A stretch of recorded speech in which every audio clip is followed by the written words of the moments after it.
Saya nggak mengerti nih otak kadrun dari kepala sekolah atau pimpinan lembaga pendidikan di sana. Tugas dari instansi pendidikan atau lembaga pendidikan adalah mendidik anak bangsa, bukan menghukum, apalagi yang terkait dengan Palestina.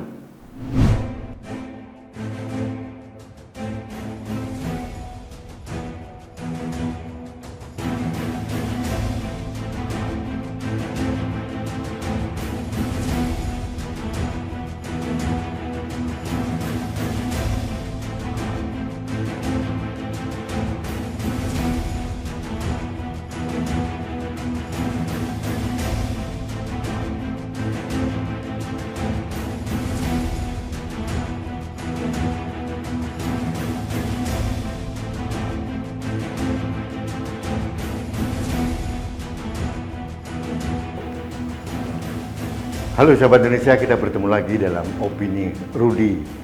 Sahabat Indonesia, Palestina memakan korban lagi. Korbannya bukan rakyat Palestina, tapi korbannya adalah anak bangsa Indonesia. Ini yang membuat saya miris sekali.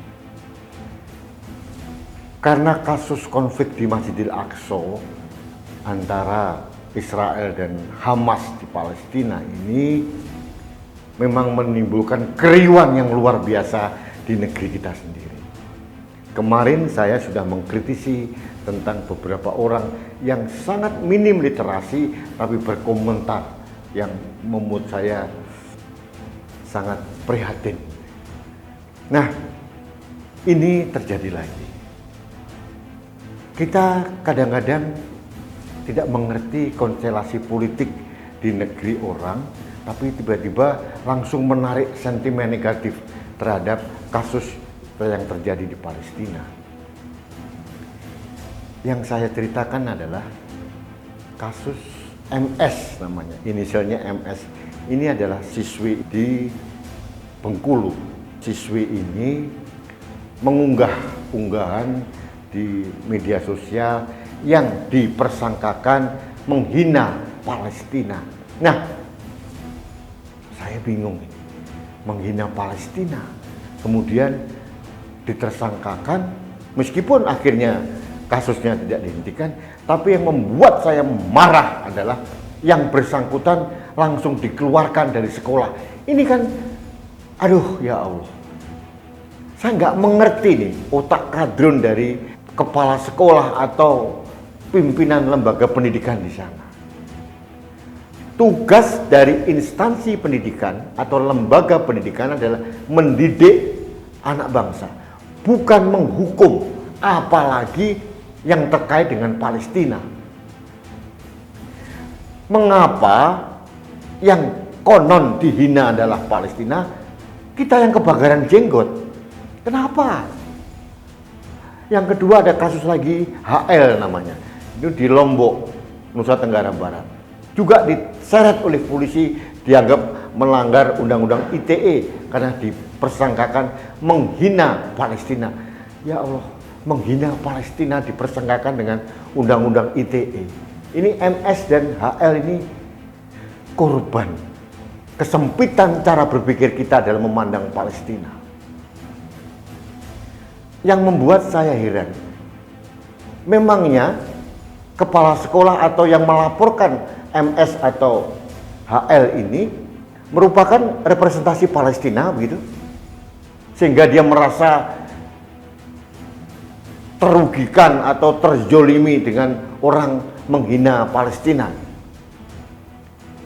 Berapa kali kita dengar di media sosial orang-orang Indonesia menghina Amerika, menghina Prancis, bahkan menghina presiden kita sendiri.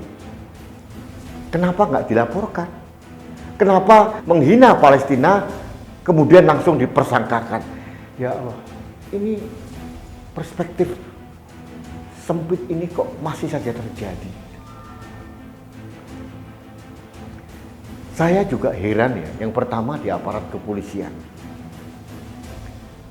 Kalau aparat kepolisian di daerah taat dan tunduk atas komando dari Kepala Kepolisian Negara Republik Indonesia atau Kapolri, harusnya itu tidak terjadi. Karena apa? Kapolri Jenderal Listio Sigit Prabowo sudah mengatakan bahwa dalam kasus Undang-Undang ITE yang didahulukan adalah mediasi. Satu. Yang kedua, beliau juga menyampaikan bahwa selayaknya korban sendiri yang melaporkan ke polisi, tidak boleh diwakilkan.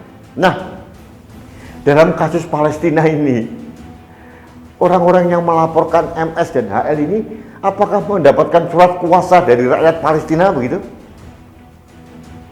Aneh bin ajaib. Palestina seolah-olah dikultuskan, disakralkan, tidak boleh disentuh, tidak boleh dihina. Mereka tidak mengerti bahwa di dalam negeri Palestina ada beberapa faksi, salah satunya yang paling menonjol dan paling brutal namanya Hamas.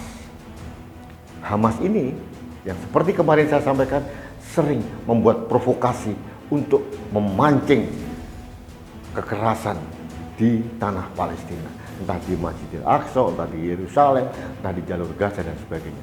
Dan Hamas ini tidak pernah dianggap mewakili rakyat Palestina. Hamas ini juga bukan dianggap representasi dari pemerintahan resmi negara Palestina. Nah, terus apa yang harus kita persoalkan? Kenapa kita harus marah? Sahabat Indonesia, saya pribadi juga menyayangkan atas ujaran dari MS dan HL. Terlalu kasar juga. Saya tidak mendukung kekasaran oleh siapapun, termasuk oleh korban MS dan HL ini. Tapi kekasaran atau kesalahan anak-anak muda ini tidak boleh langsung dipanis, dihukum begitu saja. Kewajiban kita sebagai orang tua adalah mendidik, apalagi institusi pendidikan. Mendidik, membina, dan meluruskan akhlak dan moral anak didiknya, bukan langsung menghakimi, menghukum, dan mengeluarkan begitu saja. Ini benar-benar tidak bertanggung jawab. Saya mohon kepada Menteri Pendidikan dan Kebudayaan dan Ristek, Mas Menteri Nadiem Makarim, harus bertindak tegas. Jangan sampai kepicikan berpikir dari pemegang kekuasaan, pemegang keputusan mengorbankan anak didik kita. Sekali lagi saya katakan, saya juga menyesalkan atas kekasaran yang dilakukan oleh MS maupun HL. Tapi tidak harus mereka dihukum seperti itu. Apalagi menyangkut pasal pidana di Undang-Undang ITE. Ini pasal karet. Dan seharusnya aparat kepolisian di daerah wise, bijak. Ada juga nuansa mendidik. Apakah ini kriminal murni yang merugikan orang lain atau sekedar kenakalan remaja? Kalau hanya kenakalan remaja, marilah kita didik mereka, tidak langsung dihukum begitu saja. Apalagi dikeluarkan dari sekolah. Dan ini menciptakan trauma yang luar biasa. Hak bersekolah dari anak bangsa ini dijamin undang-undang. Negara tidak boleh abai. Harus memenuhi kewajiban anak bangsa untuk mendapatkan akses pendidikan. Lembaga pendidikan tidak boleh sewenang-wenang mengeluarkan anak didik hanya karena sentimen keagamaan yang menyesatkan. Sekali lagi saya katakan, konflik Palestina bukan konflik agama, tapi adalah konflik kemanusiaan. Dan Anda termasuk saya dan kita semuanya tidak berhak mewakili Palestina. Kita bersimpati dengan rakyat Palestina, itu luar biasa. Tapi saat ini di Palestina baik-baik saja. Sebagian besar rakyat Palestina justru memusuhi Hamas sendiri. Dikatakan beberapa kali Hamas menculik mahasiswa, menculik generasi muda untuk dididik menjadi militan Hamas untuk melakukan provokasi terhadap Israel. Pada saat Israel merespon, yang terkorbankan siapa? Rakyat Palestina, saudara kita. Sahabat Indonesia, negara harus hadir melindungi anak bangsa, anak dan anak didik. Tidak boleh negara sewenang-wenang membiarkan oknum-oknum di institusi pendidikan mengeluarkan anak didiknya atas dasar sentimen yang salah. Termasuk di Depok. Saya juga protes keras. Ada flyer yang beredar di mana-mana bahwa guru di Depok dipungut Rp100.000 untuk menyumbang Palestina. Halo? Siapa yang mengumpulkan, yang menyalurkan itu siapa dan kemana? Kemarin sudah saya sampaikan bahwa terlalu banyak donasi internasional yang salah sasaran. Masuk ke rekening Hamas, masuk ke rekening pemimpin Hamas, dan akhirnya apa? Memperkaya dari pemimpin Hamas sendiri. Khalid Massal kekayaannya 36,4 triliun rupiah. Luar biasa. Dari mana uangnya? Dari donasi, menjual penderitaan Palestina, menjual isu Palestina, dan kita termakan oleh jualan dari Hamas dan Khalid Massal. Sahabat Indonesia, sampai kapan kita diperbodoh oleh narasi-narasi menyesatkan dari pendakwah agama yang sempit atau pendakwah agama yang oportunis, hanya sekedar mencari uang? Sampai kapan otak kita digerogoti oleh sentimen negatif sehingga kita mengorbankan murid kita, anak didik kita, dan generasi muda kita? Pemerintah tidak boleh diam, negara tidak boleh diam. Ini jangan sampai menjadi presiden buruk di daerah lain. Mengapa kita mensakralkan Palestina tapi menghukum anak bangsa sendiri? Sahabat Indonesia, miris saya melihat perkembangan pemikiran dari sebagian anak bangsa di negeri ini.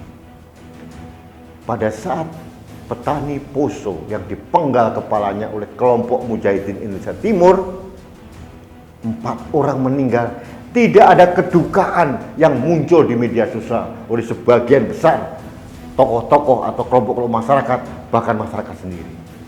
Padahal di Poso itu adalah saudara kita, saudara setanah air sebangsa. Kalau dikatakan bahwa dia orang Kristen, apa hak kita menghukum orang yang beragama lain dengan cara membunuh?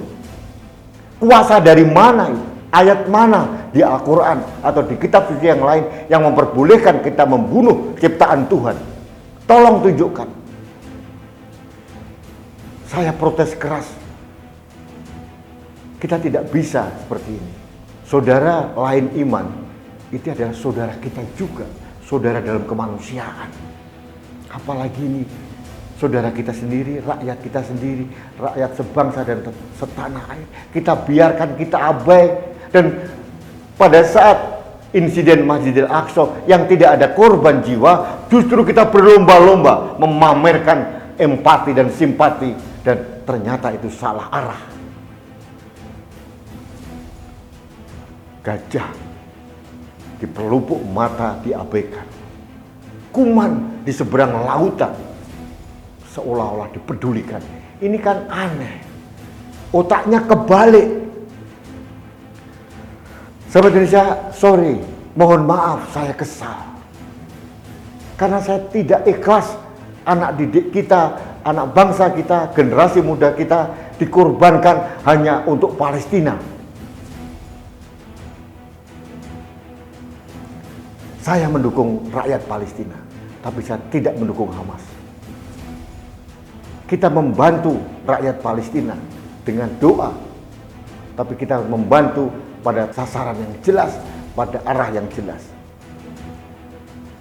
Penduduk Israel itu juga manusia, ciptaan Tuhan juga. Ada 20% rakyat Israel beragama Muslim. Kenapa kita tidak peduli juga? Rakyat Israel yang beragama non-Muslim sekalipun juga ciptaan Tuhan. Itu adalah saudara atas dasar kemanusiaan kita juga. Ayat mana, perintah mana yang memperbolehkan kita memusuhi dan membunuh saudara-saudara kita yang lain agama? Tolong tunjukkan. Jangan beragama secara sempit. Ya, negara harus hadir melindungi anak bangsa. Dan saran saya jelas kepada MS, siswi di Bengkulu harus dikembalikan ke bangku sekolah. Tidak ada reserve. Dan harus dibina. Kalau dia salah, diluruskan, dibina, dibenarkan. Juga untuk HL yang di Lombok Tengah, polisi harus wise. Kenapa menghina Palestina lalu ditersangkakan, tapi menghina Amerika, menghina Israel, menghina Perancis didiamkan saja? Aneh bagi saya. Harus, bagaimana lagi saya harus bicara?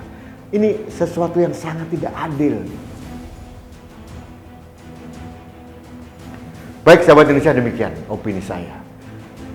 Saya menghimbau kepada Mas Nadiem Makarim, Menteri Pendidikan dan Kebudayaan dan Ristek, serta Gubernur Bengkulu dan Gubernur Nusa Tenggara Barat untuk wise. Juga pimpinan Polri di daerah masing-masing harus wise. Jangan mudah mempersangkakan dengan dalih-dalih yang sempit, dalih-dalih sentimen agama yang sempit atas nama menjaga masyarakat yang kondusif, yang semu, yang bersifat intoleran. Akhirnya kita mengorbankan anak bangsa kita. Saya protes keras.